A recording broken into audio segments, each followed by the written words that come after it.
I've always been a huge fan of vampire stories. Since I was a kid growing up, I loved Interview with the Vampire by Anne Rice. There's that weird, dark, kind of seductive vibe going on with vampires. So, you know, they're kind of hot or whatever. And it's just an interesting premise. Some weird undead creature person that has to drink the blood of the living to survive.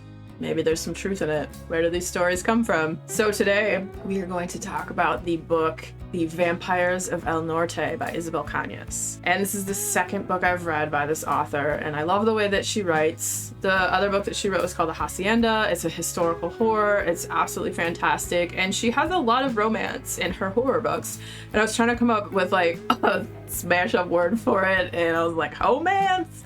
Horrance? Ramor? None of them are good. So, horror romance. There's violence, there's vampires, there's war, there's love, there's just great things that make a great story. And it follows these two characters, which are Nestor and Nina. They grow up together as kids. They're inseparable. And, you know, as she starts to get older and come into womanhood or whatever, because Nestor's family works for Nina's father, basically runs the place where Nestor's family works, Rancho Los Ojuelos. So that, you know, they start to try to keep them apart as they're growing older.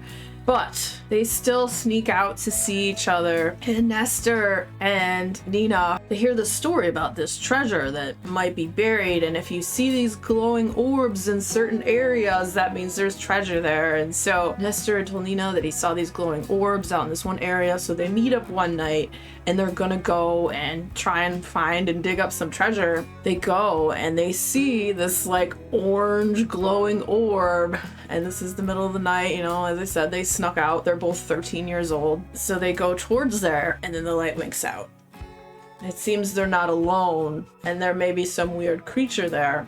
And there is. It flies at Nina and attacks her. And then, you know, Nestor comes after it and he saves her basically from this creature, but then doesn't seem like she's breathing or what's happening. So he brings her back to her family's house and he brings her there.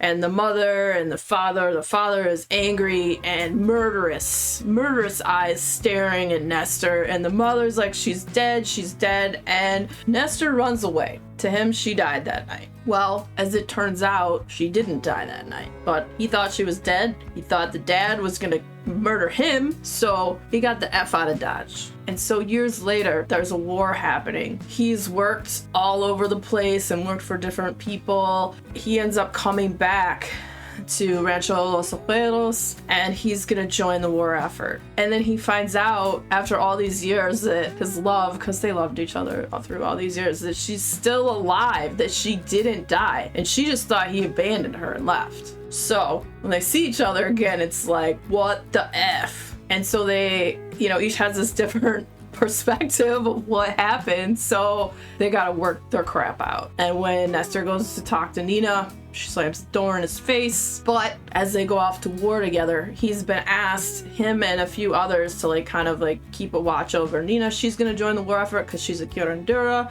so she can help medically any of the wounded and all of that stuff. And so they go on this journey together. Along the way, people keep getting what they call susto, where they have to have healers basically call their souls back. And this susto is coming from what they don't know at the time, people being attacked by vampires. And the vampires come into the story. It's a wonderful love story with horror, and I'm not a big romance fan, but package it in horror and I will read more of it because I really enjoyed it and I loved it. And I loved how she wrote. Like, it's a slow burn in the beginning because it took a while for it to take off, but once it took off, I couldn't put it down. So if you're not a big romance fan, just heads up, it's a romance, but it's also a horror. I love the way she writes. I liked the characters. I like the story. I like the setting. It was in the 1800s. It was in Mexico. The Hacienda also horror romance, and it was fantastic, that one.